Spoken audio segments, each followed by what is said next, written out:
Despite the government's directive to lock down schools, it is business as usual for some private schools who are actually conducting classes online with their kids. Now, today we'd like to discuss with our parents and also with schools. We're going to bring in a guest a bit later.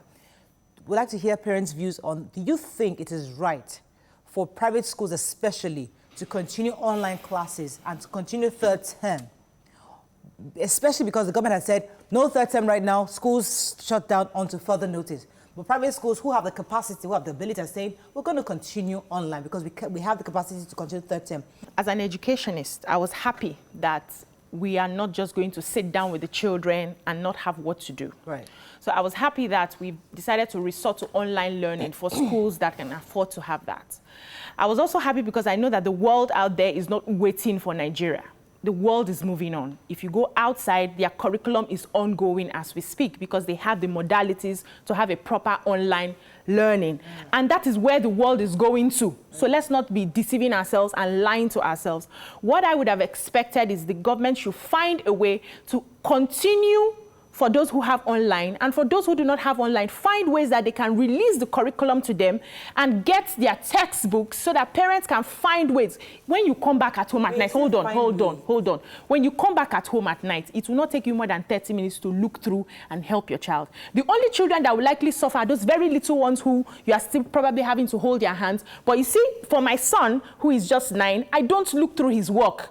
He's been prepared to know how to handle his work. It's just when he gets confused sometimes that he meets me. For my daughter, she goes online and she does her thing. She has already learned it. They taught her. So they're not stressing me. Okay, so the only stress I see there is likely a bit of, okay, how do I get internet? Like now I had to go out with my internet connection.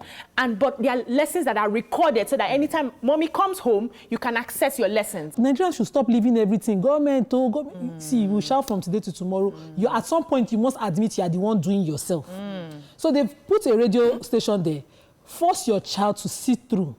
My mom wasn't so literate, but I remember her doing every single thing in her power to see me through primary school. Thank you. If you cannot force yourself to find the means to buy a TV or a small radio now because you need it for your child now, find a way to borrow it. What I see the online classes as is just like what you call extra moral classes for the children. Now you are taking it to where I'm going. Wait, let me finish. I want to go back. To, okay. I get you. Okay, 100%. Let me pause you for a second. Let me be sure that we're on the same page. The point I'm trying to make is that I have no objection to you doing online. I'm saying call it education, maybe whatever, some kind of a remote learning, find a thing, but don't call it third term because third term has not started. I don't support it. That is where the issue is. There's a wide gap, a very wide gap between the rich and the poor kids in Nigeria. As a person who loves children, don't you think that this opportunity that the online classes afford to the rich children further widens that gap when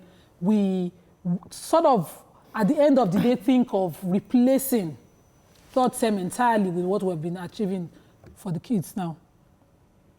Unfortunately, in any community, in any society, there are the different classifications or categories. This happens everywhere in the world. Yeah. Yes, there is maybe just 2 categories in Nigeria, those who can afford and those who cannot afford. Now, with the online classes that are going on with the private schools, we are not calling it third term. It's not third term. But there must never be a learning gap in the life of any children. Now, when it comes to online classes or virtual classes, the amount of work that's involved is astronomical. Yes. Every school, every parent must look and view the value. They must evaluate the value they are getting from the online classes. And that's what we mean by the conversations that are necessary. One of the other concerns parents are having is that should this online learning be mandatory? Because they're saying, I can teach my child myself. I don't have to pay the school anything, especially because third term hasn't started. So must I subscribe to what the school is providing? Can I just teach my child the best I can when third term starts? Because do you plan to charge me again when third term officially starts? So I paid you for online, then third term starts, I'll now be paying another money again for third term. So that's one of the gray areas I'd like you to help us clarify. Yes, we have online classes ongoing now. There's any online or virtual class anywhere in the world you pay for. And that's what we are asking for payment for at this point in time. because I know that there are some schools, let's take for instance the West, where you don't really do the paper assessments. From your contributions in class, a teacher can tell if you're equipped, so you're okay to move on to the next class.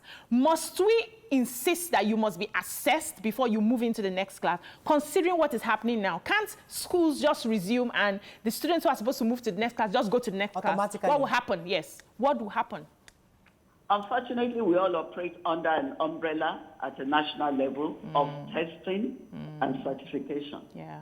So private schools are not pulling themselves away from that and say, we won't do the test, we won't do the promotional exam.